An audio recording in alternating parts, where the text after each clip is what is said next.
Hallo Leute, ich bin Katja und ihr seht Deutsch für euch.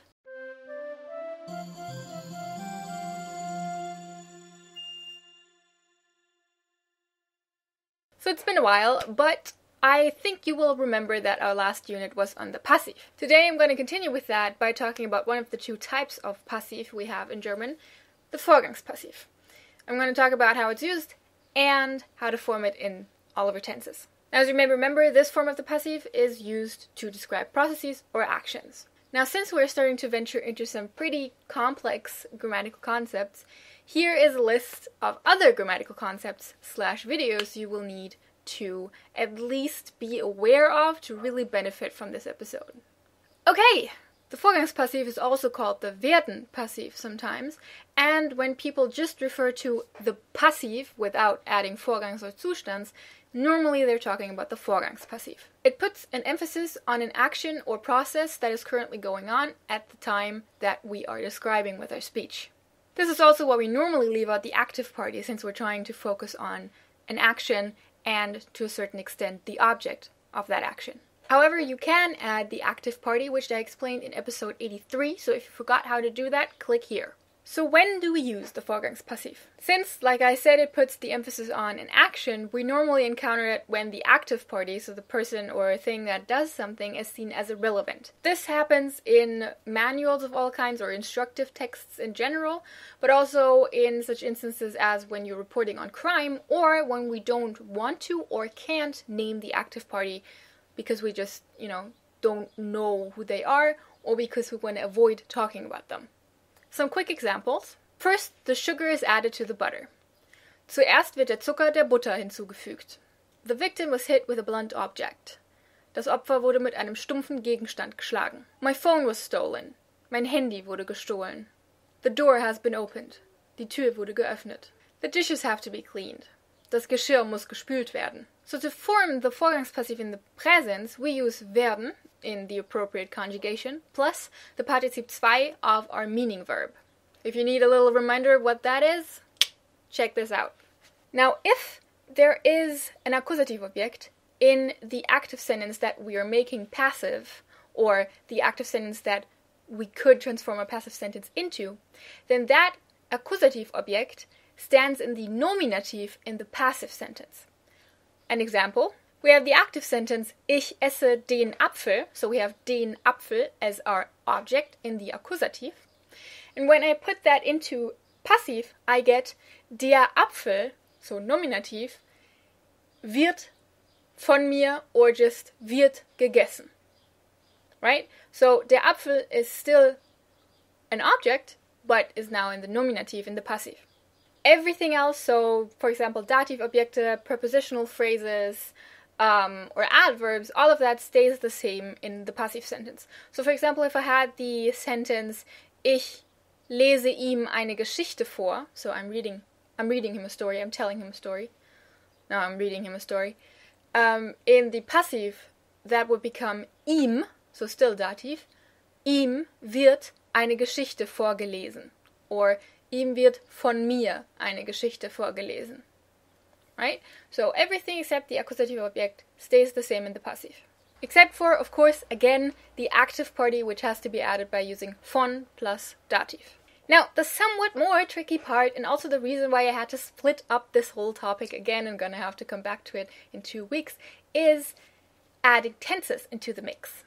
So the thing I just told you, werden plus Partizip 2, applies to the presence. The Präteritum is also still pretty simple because we just use the past tense forms of werden plus, again, the Partizip 2 of our meaning verb. The past tense forms of werden are ich wurde, du wurdest, sie es wurde, wir wurden, ihr wurdet, sie wurden.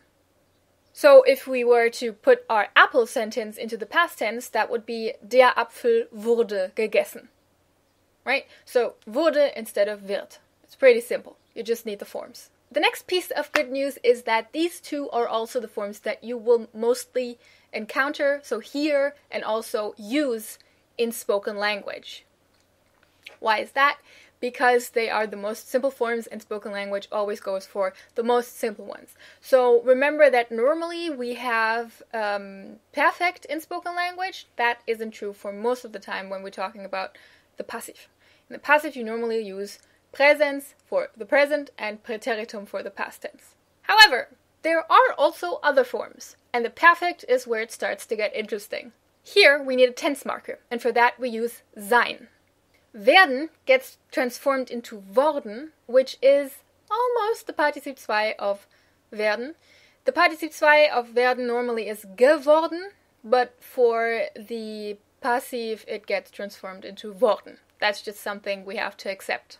Now this is important, regardless of what your meaning verb is. In the passive, the compositive tenses, so perfect, plusquamperfekt, and futur 2, always use sein as tense markers, never haben. So regardless of what perfect form your meaning verb has when it's used actively, when it's used in the passive and in the perfect, it's always going to be ist worden. The only exceptions to this happen when we add another modal verb, which I will talk about next time. So in between the conjugated form of sein, so bin, bist, ist, sind, seid, sind, and the modified Partizip 2 of werden, so worden, so between sein and worden, we add the Partizip 2 of our meaning verb again. So again, our apple example would now look like this. Der Apfel ist gegessen worden. The first verb is the third person form of sein, so ist. Then we get our Partizip 2 of essen, gegessen, and then we get worden. Two more examples. Der Junge ist getötet worden. Die Tür ist geschlossen worden.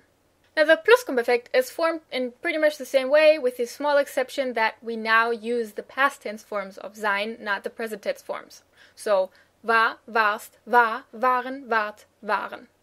So our three examples. Der Apfel war gegessen worden. Der Junge war getötet worden. And die Tür war geöffnet worden. This is a form you'll pretty much only encounter in writing, but in exchange is relatively common there.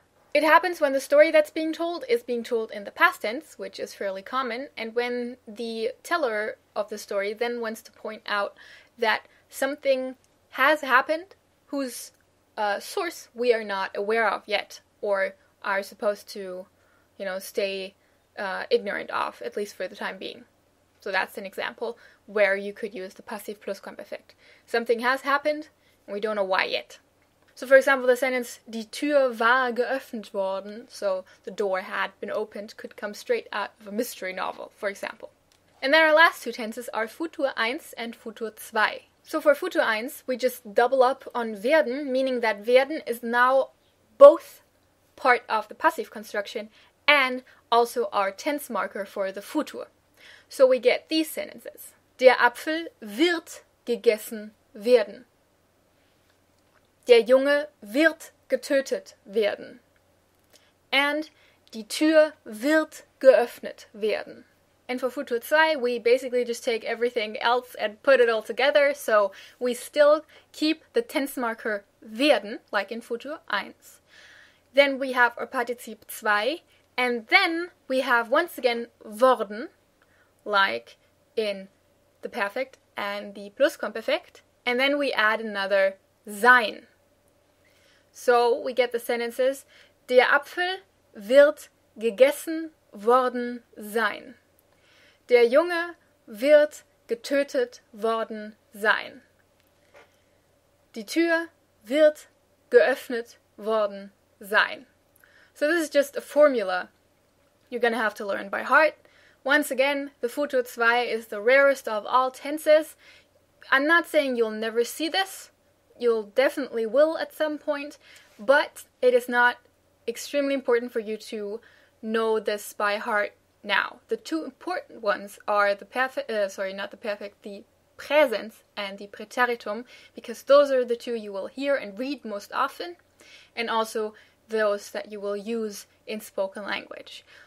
If you're planning on reading a lot, which is not a bad way to go, you should also be aware of the Plusquamperfekt. So the next thing I'm going to look at with you is what happens when we want to add another modal verb in the passive.